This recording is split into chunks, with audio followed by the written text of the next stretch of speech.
just want to look like me. You know what I mean? I may look like, some people tell me I look like, is it Venom? The guy who did the,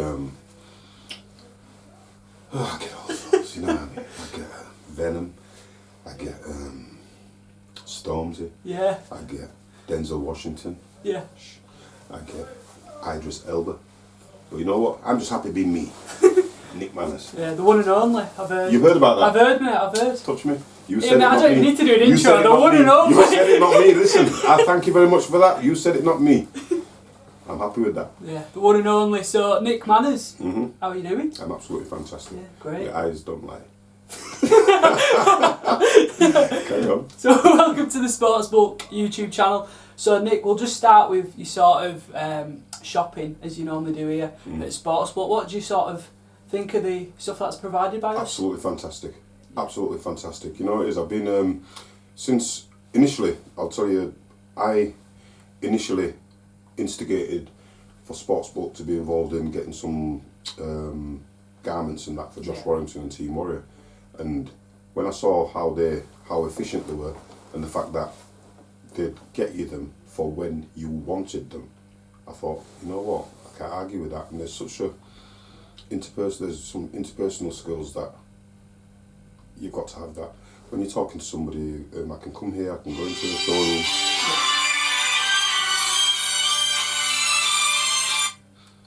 That's nobody personal. I'd never just stop it like that. But that call's not necessary. Sorry about that. That's alright, Nick. Natural is best, man. But and then I realised that with my own gymnasium, precise accurate training, I thought, well, you know something, if I'm going to get garbs and a line of, what's the word, merchandise, you know what, these guys are good and they listen to you and they'll give you it specifically for what you want, and I cannot argue with that. We can come in, we can sit down with them, chew the fat, have a cup of tea, go through one or two designs. We've got a fantastic young lad who does the graphics and that. Is it the graphics on the computer and that? Fantastic. Gets it exactly where you want it. Just for an example, this is part of my range. Like I say, precise accurate training. I've got my logo, Sportsbook, you know what I mean? We're happy. Yeah, Look at that, I'm happy. Look good as well. Like I say, your eyes Can't got complain. You said it. You said it. Touch me. And how long have you been coming to Sportsbook to get your gear? About 6-7 years now. Yeah, about 7 years. And now. always positive stuff like you said. Listen, always I wouldn't come back. I wouldn't. At the end of the day, talk is cheap. Whiskey costs money. Yeah. If I wasn't happy with what I was getting, I could have gone to many of the other people who's tried to ask me to use their stock. Yeah. And I'm quite happy. I'm quite loyal. These guys are loyal. I like that. No, I like that. I like good people. Just straight down to earth Yorkshire people, family business that you can see. I'm happy. Yeah, and you mentioned obviously Yorkshire there. What's it like if you obviously being a Leeds lad and having something like this quite local? Oh, it's fantastic. Yeah. Listen, usually you're having to go online and go to places out of town, so to speak. You know what I mean? But here, I can just I can drive over, sit down, collect my garments. There's a personal. It's not just a professional relationship I have with these guys.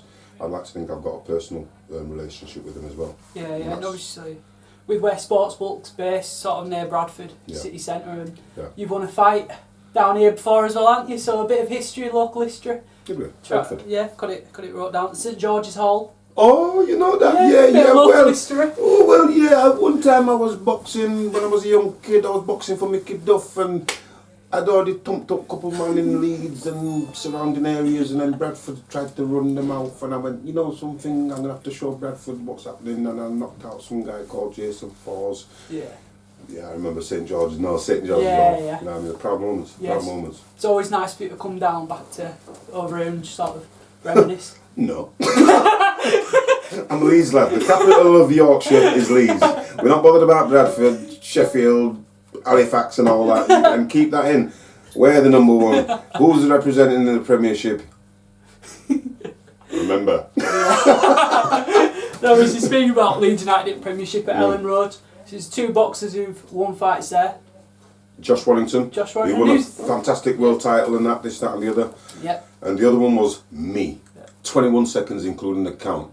I won't say who it's against because really and truly he was a lovely lad and we're still good friends, you know what I mean? But that's one of my proudest moments. That boxing on Ellen Road myself and emerging victorious was fantastic.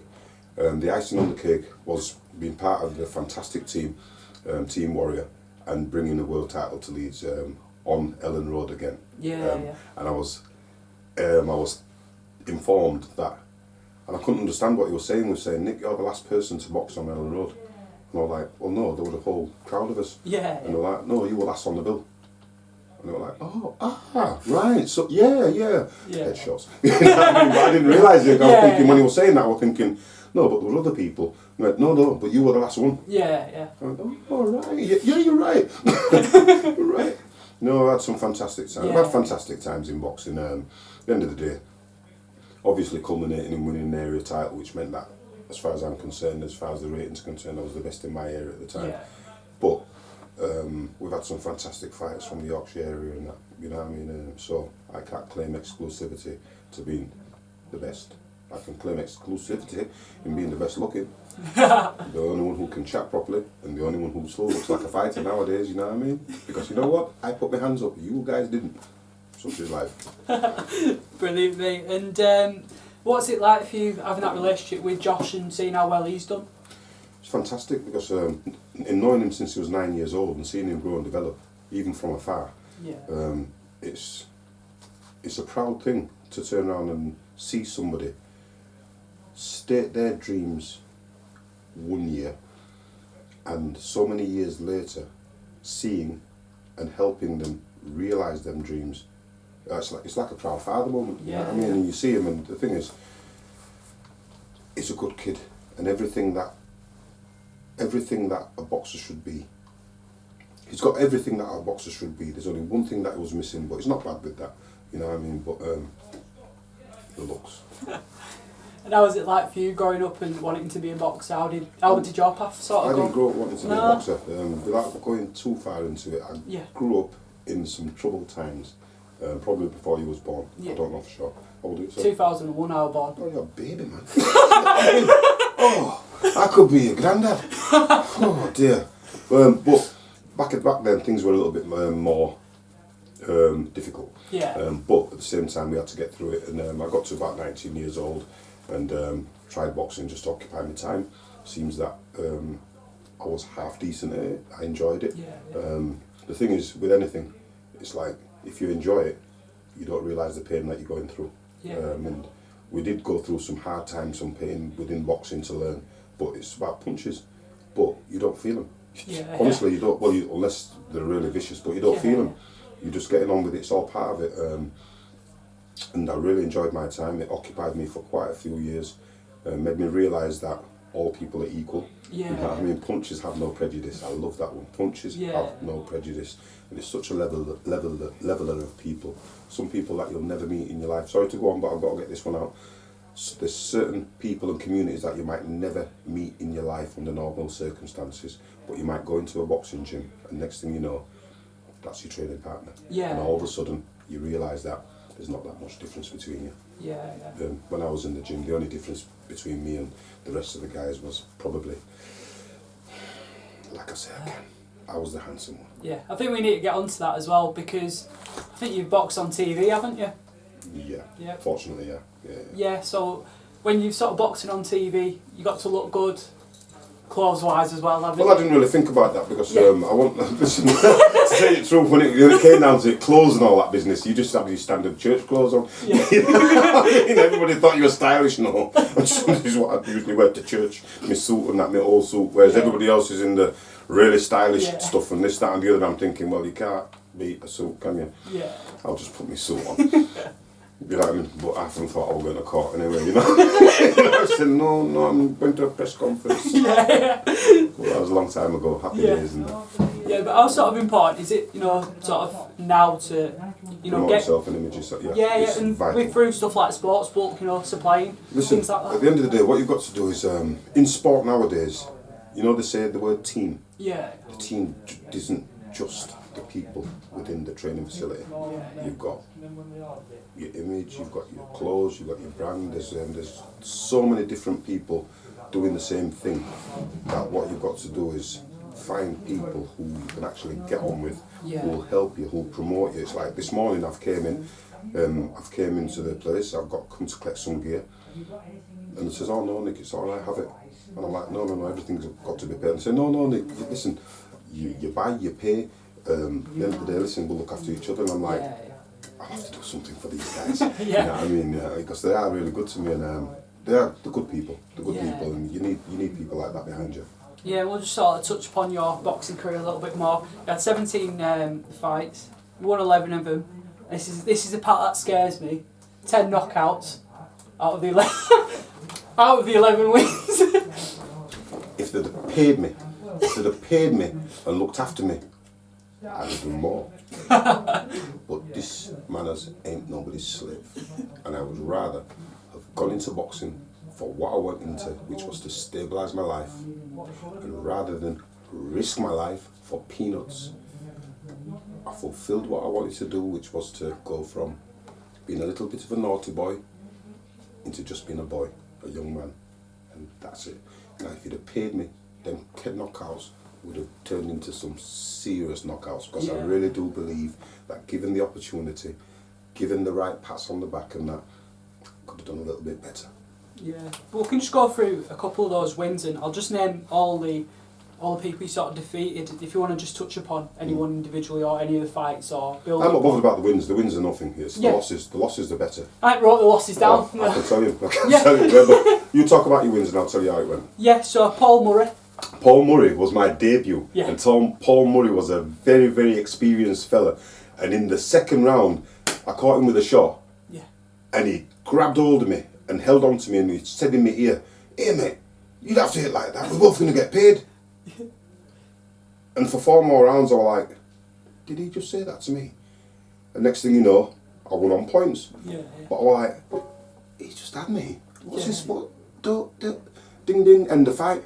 And I'm like that. Got my arm raised and that. But I'm like, you never guess what he said to me. And I told Denny Mancini, he went, he's had you. He's old man you. You know what I mean? He says, if he hadn't said that, what would you done? I said, I'd have took his head off. And they went, but he said it, and you thought about it, and now the fight's over. Points. You're hanging Paul Murray, but he was a very capable kid in that. But you know what? He said that, and he got me. He got in my head. Yeah, good fella. Yeah. Next fight, was it John Kane? The surname Kane. Is that how you say Kane. it? Yeah. John Kane. Kane. I think I'm pronounced that wrong, mate. Oh, Keegan. John Keegan. John Keegan. Welsh fella. Tough. I think I was the first one to stop John Keegan. And John Keegan was a tough guy, well respected on the circuit. And I'll tell you a quick story about him as well. So there was a fella called Dr. Stead, God rest his soul. He was from Bradford, Woodsey or something like that. Yeah. God bless him. Dr. Stead. So I was never the most confident of fighters, because pain hurts. Yeah. Get me in there, I'm in. Yeah. But beforehand, pain, ding ding, hit me, come on. That kind of thing. So I was never a tough man. Yeah. I was like, let me just win. So anyway, next thing you know, I'm in the changing room, I'm thinking, right. Got to win this fight.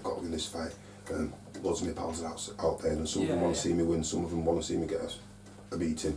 I've got to make sure I win. Next thing you know, Dr. Stead comes in, he goes, this kid won't get near you, Nick, you'll beat him easy. And from that, I was like, no, don't talk to me like that, that's not what I want to hear. And my shoulders went down, and I relaxed and that. Next thing you know, I've gone out, and I'm going towards the ring, and I've seen this fella in the ring, and they were actually holding him back. You know what I mean? You were like, what? And I was like, I'm looking for this Dr. Stead. I thought you said this guy wasn't live. You know what I mean? And the next thing you know, I ended up having a bit of a ding dong and that. And I was in the first round, I've touched him a few times, and I thought, ooh, my jab's good enough to keep him at bay. The next thing you know, I thought, yeah, this is I'm gonna look good now. I'm gonna look good. And next thing you know, he threw a big shot, and I made him miss, and I thought, oh, I bet that looks good on the camera. But I forgot about his other shot. And he went, boom, because imagine he'd thrown a left, boom, and I made him miss that, and I'm thinking, I wonder if the camera's caught that. Bang! With his right, and I forgot about that one. And my lip, like in a cartoon, it was throbbing. Really? Like, vroom. I've gone back to the corner, and Terry O'Neill, he's turned around and says, right, wake up now, stop messing about. And I'm like that, listen, I'll tell you something now, Terry. Go sit down in the crowd. And he'll tell you, Yeah. go sit down in the crowd. You know what I mean? Your job's done tonight. Your job's done. That man just thumped me in my lip and I can feel my lip throbbing. He's getting it. Anyway, next thing you know, and this is all in the space of a minute, you know what I mean? He's getting it, I'm going to chin him, you know what I mean? Yeah. Got to. Anyway, so I've gone out and I was fortunate enough to train with a guy called Henry Wharton. Right. And he was renowned for his body shots. Yeah. Now, for the tall man like me to go down to the body, you've got to be half decent. And I thought, I'm not risking that. But anyway, on this particular occasion, I thought, right, I'm going to hurt you. I'm going to make you feel some pain because you just whacked me in my lip. You know what I mean? So anyway, I've thrown a jab, fainted with a jab, slipped to the side, and then just whacked him with about 6 good body shots. And I know it's the holy month of Ramadan, isn't it? Yeah. Are you fasting? No, I'm not All Muslim. right, you know? I'm not Muslim, okay. no. Well, Ramadan Mubarak. But I know it's the holy month of Yeah. Ramadan, and I'm not taking a mickey when I say that, but that guy went down on the floor and he was like he was praying to Mecca because he was winded. Yeah. You know what I mean? I thought, right, I'll get you. That was John Keegan. Yeah. Was he in my second fight? He can't Yeah. be my second fight. I've got it down. That's your fair second enough. win. No, well, Because I've you've won yeah. 2 in a row. Yeah, go on then. Then got Terry Duffus after that. Terry Duffus was a black guy, he looked like Marvin Hagler. Right. And I boxed him at Bowlers in Manchester. Yeah. And he was alright. He was alright. He got knocked out. Boom. You know, Yeah. I clipped him with some clumping shots and it wasn't clean shots, it were like shots on the forehead and on the top of the head. And I can still remember him wobbling and doing a dance and going down. Yeah. And I thought, ooh, I've actually hurt him there. Because you know when your Yeah. legs stiffen and that. You know what I mean? Are you going to say Peter Gordon next? Marvin O'Brien. Oh, he was from Leeds. Right. Marvin O'Brien was from Leeds. I didn't want to fight him, I knew him. Yeah. But he knew 2.5 weeks before that he was fighting me. Yeah. And he was still in front of my face, not telling me that he's fighting me. Yeah. He knew he was fighting me, Yeah. and he never said it. It wasn't until like a week before that my brother Colin, who was a very, very good professional as well, he turned around and said to me, do you know who you're fighting? I'm like, no, to be arranged. You went, you're fighting Dave Powell, Marvin O'Brien? Yeah. I said, really? He went, yeah. I said, nah. He'd have told me, I've seen him about 4 times. Yeah. He went, no. So, alright then. So it's plotted, okay. So even though I didn't want to fight him, because I didn't want to fight anybody from Leeds unless it was actually for something. Yeah. Because if it's for something, that means then we can shake hands with the same made a few quid and whatever. Yeah. But for nothing, it means that you're just having a scrap. And then you've got to live with each other for the rest of your lives and your kids and that. So anyway, I boxed Marvin O'Brien. Unfortunately, I stopped him. I think it was maybe the 3rd round. Yeah. Was it 3rd round? Not Maybe too 2nd or 3rd, yeah. Yeah. I stopped him, knocked him out. Tom Collins actually turned around and said that it was reminiscent of a shot that Marvin Hagler would throw. You know, instead of throwing a left and a right, he might have thrown a right and a left. Yeah. Got Peter Gorney up next. Peter Gorney, to tell you the truth, Peter Gorney was a nice enough lad, but you got to beat him. I was fortunate enough to have Gary Mason, the late Gary Mason, who was a boxer. He was commentating. He come down because it was, I think, the main event was a Commonwealth title. I don't know if it was. It may have been a Commonwealth title.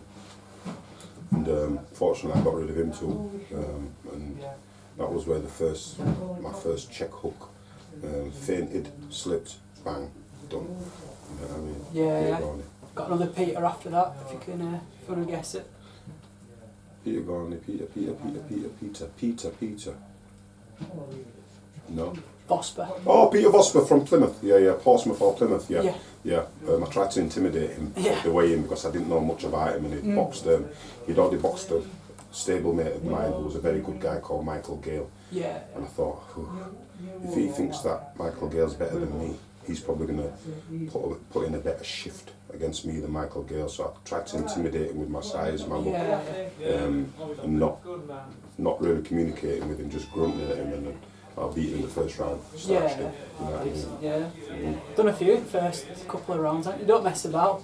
Well, if you're going to listen, you've got to touch him. If Yeah. you can touch him, bang him, done. You know, simple as that. Simple as that. Yeah. Got Lee Crocker up next. Lee Crocker, I boxed him at Ellen Road. He boxed Yeah. my brother as an amateur, and I think he might have got a decision against my brother. But anyway, that was the night when Henry Wharton was boxing Fidel Castro Smith for the British and Commonwealth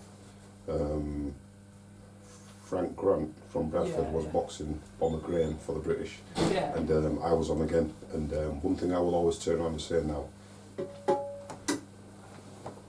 if Mickey Duff had put me on earlier in the night, I would have stole the show, and they would have had to give me a British title shot Yeah. based on that performance. Because at the end of the day, the 2 fights that were on were around my weight division. Yeah. But that was the time for me to shine, and I shone. I knocked out Lee Crocker in 21 seconds, including the count of the first round.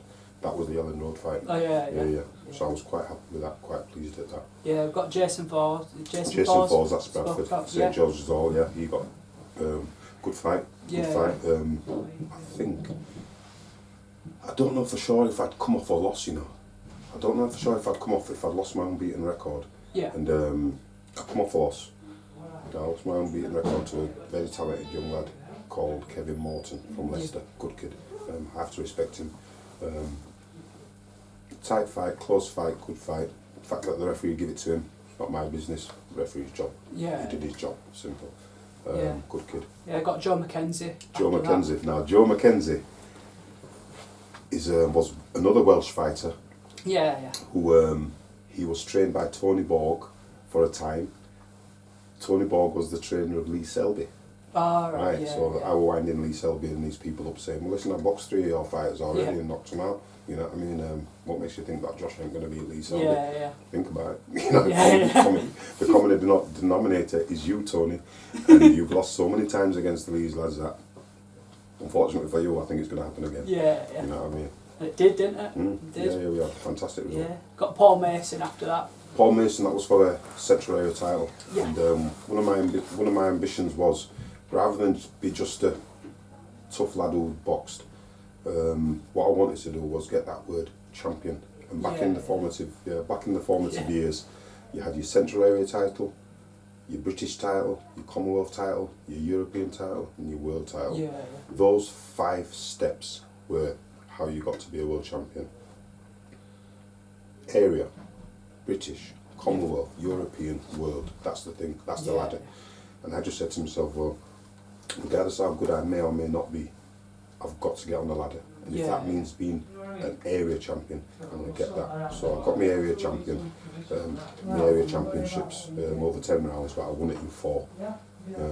So I was quite happy with having the world champion behind me. Before we just get on to your last one with Kevin Burton, obviously, you know, you mentioned those sort of like 5 ladder steps. Yeah. Obviously, Josh Warrington Yeah. is the first ever world champion from Leeds. Mhm. He's reached all of that. Mhm. You must be so proud about that. I'm happy as Larry. Yeah.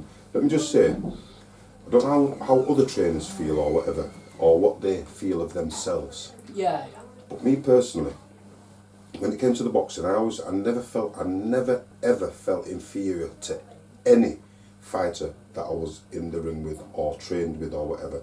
I'd respect the craft and I'd respect the application that they'd put in. Yeah. But I didn't feel inferior to him because I thought if I whack you in the mouth, that cancels out all your experience and everything. Good dig. Right? So, but I respect the fact that some of these guys are schooled and they know, you know what I mean? But at the same time, I'll turn around and say, what was the question again? Just being proud of Josh Warrington being the first ever Leeds I'm so proud world of champion. that. But one thing I will say that Leeds, Bradford, Sheffield, Halifax, all these, Yorkshire has always had a very, very, very, very good reputation for men, fighting men, strong men, determined men. The thing is, what we didn't really have was the trainers who could give us the guile and the craft. They wasn't respected, and in certain respects, this is no disrespect. I love this chap. Yeah, no, I'm enjoying it, mate. In certain respects, what you've got to remember is, for a while, and for a big while, all the trainers were of the same kind of thinking, which was get stuck in, chin him, the cream rises to the top. And whoever was the last man standing, they're the ones who'd get pushed. But then you had other people like Brian Hughes, Phil Martin, Brendan Ingle, who turned on and realised actually if you hit and don't get hit, or if you slip or you move or you put your hands up or you be a bit more effective, it's not just a matter of going into putting them all in and seeing who comes out on top. Yeah. These guys actually taught you to box. They taught you how to slip, how to move, how to come in, come out. Just these little increments that can be the difference between a good fighter and a very, very good fighter. Yeah. And how can I put it? We've always had people with the ability, but we just didn't have the people to steer them in the right direction to get where they want to go. But fortunately, Sean O'Hagan, Josh Warrington, Sean O'Hagan and Josh Warrington, let's say first and foremost. Yeah. They did the hard yards, and then they put together a team that they felt was capable of delivering. And in reality, the one thing that can be said is, we delivered. Yeah, We that's delivered. it. Fantastic. And what a fantastic night for Leeds, honestly. Yeah. I can still see the stars in the sky. Honestly, Yeah, it was one of yeah. them moments that it was cosmic. It was cosmic, you know what I mean? And we went out there, such a proud moment for us. Went out there, we knew the city was behind us. Yeah. 100%. But we also knew the city didn't quite believe we could do it, but they were behind us. Yeah. But what we did is says, listen, you get behind us, we'll finish the job. Yeah. Simple. You're fantastic. Yeah. You know what I mean? That's my manager at Halifax, by the way. Really? Yeah, media manager. Yeah. That was a bit awkward, wasn't it? Not really. Oh. Does she know you're here? Yeah. Should have been living She in does now. yeah. But You're supposed to be on shift. just sort of sticking with actually, we'll just mention Kevin Burton as well. Your last fight, your last winner. Kevin the Rock Burton. Yeah. He came in wearing Bruce, the former heavyweight champion and title challenger, Bruce Woodcock from Doncaster. Yeah. Now, Kevin the Rock Burton was inspired by him. Good guy, strong guy. Kevin had 2 fights with Clinton Woods, Yeah. who was a former light heavyweight champion from Sheffield. Very good guy, nice guy. Yeah. He had 2. He went the distance with him twice. Yeah. I knocked him out in the first round. Yeah. And some people might say, Nick, looking at your record, why did you retire? Yeah. I'll tell you why I retired. Have you seen the film Django? I haven't, no. You need to watch it. Yeah, I'll get to that. Yeah. I'm like Django. I'm Yeah. like, is it Fox? Jamie Foxx. Yeah. I'm riding my horse. And when you try to whip me, when you try to whip me, I'm going to take that whip off you, I'm going to whip you right back. I ain't nobody's slave. Simple. Yeah, You know perfect. what I mean? No, yeah, simple. Yeah. You know what I mean? At the end of the day, it's Yeah. such a hard and ruthless sport, and it is a 24-hour sport. Yeah, At the end of the day, one thing I've got to say, listen, although Josh Warrington came second, unfortunately, his last fight, I was so proud of the effort that he gave in coming second, because he didn't give up, he didn't want to give up. We realised that he'd made a mistake in the first round, going out so gung-ho, got a crack for it, and then for 8 more rounds, tried to fight on. You can't argue with that. I love the fact of that, tried to fight on. Yeah. Carry on. Next up, we just got your boxing school that you do, and your things you do there. If you just want to sort of take the lead on that, Nick, and let everyone know. Okay. Let me just say first and foremost, it's not the norm. But I'm not there to develop boxing champions in the gym. Yeah. I'm there to try and help young people realise their potential just as people. Yeah. Okay, get yourself a little bit fitter. One thing I'll always turn around and say, if you've got a little bit of fitness, you've got the opportunity to think with clarity. Yeah. Honestly, when you can think with clarity, you can make decisions that you can actually stay with and stand by. A lot of the kids nowadays, some of the decisions that they make are influenced by other people, outside pressures, styles, is it peer pressure, fashion, all these things, money, they can be influenced by that. Whereas I turn around and say, get in the gym, just give it a go. Now watch this. Everybody's equal here. See that kid who was just pulled up in a Porsche? His Porsche can't help him now. You see that watch that he's just put into the locker? Yeah. That don't help him. Right now, he's just like you. Yeah. Show him. Yeah. And then all of a sudden, the kid who's got nothing, is doing things better than the kid who has Yeah. everything. And then I'll turn around and say to the kid who has everything, don't rely on everything. Yeah. Try and rely on you. Get back to basics and just be a person first and foremost. You know what I mean? Be respectful. Everybody who comes into the gym, one thing they do, shake each other's hand. Yeah. You know what I mean? Why? Well, chances are you're going to punch him in a minute. Yeah. Let him know that you're Yeah. a friend. You know what I mean? Yeah. And what I'll do is I'll walk in and it's like it is. It's like being a teacher, Yeah. a probation officer, a psychiatrist, all these things. And I just say to them, look, at the end of the day, if you can come in here, because I do a lot of work with schools as well. Yeah. If you, and these kids who are supposed to have behavioural attitudes, and it's not a matter of behaviour. Yeah. At the end of the day, if you're occupied and you're interested, there's no problems with behaviour. No, working hard as well, Yeah, isn't it? yeah. Yeah. So what I do is I turn around and get them, and we have hour-and-a-half sessions, Yeah. and they ain't much rest. You get your, you say obligatory. Can you say that? Obligatory. Nah, you No, struggle too. mate. I get it, the obligatory. Yeah. Alright, yes. You'll get that. You get the standard. You'll get the standard. No, you get the standard rest. Yeah. But at the same time, you'll work. And afterwards, what I'll say to him is, "How do you feel? Do you feel all right? Do you think you worked hard? Yeah. Did you expect to be able to work that hard? We'll just see what you've done. Yeah. And you've done that. That's you who's done that. Nobody else. Yeah. And I might say, work better than him tonight. Yeah. Yeah. And he's usually working well, isn't he? Yeah. Well, you've outworked him, Yeah. and you've made him give up to a degree or slow down. So now he's looking at you. So next time he comes in, he's probably going to turn around and try and up his game to beat you. So you might as well keep yours Yeah. going up and compete with each other. But Yeah. the good kids. At the end of the day, like I say, I've got a little bit of a passion for the underdog. Yeah. I have, because at the end of the day, them underdogs are just the same as the favourite. It's just the situation that they find themselves in. Yeah. So I say, well, I'll tell you what, it's like a spinning top. Yeah.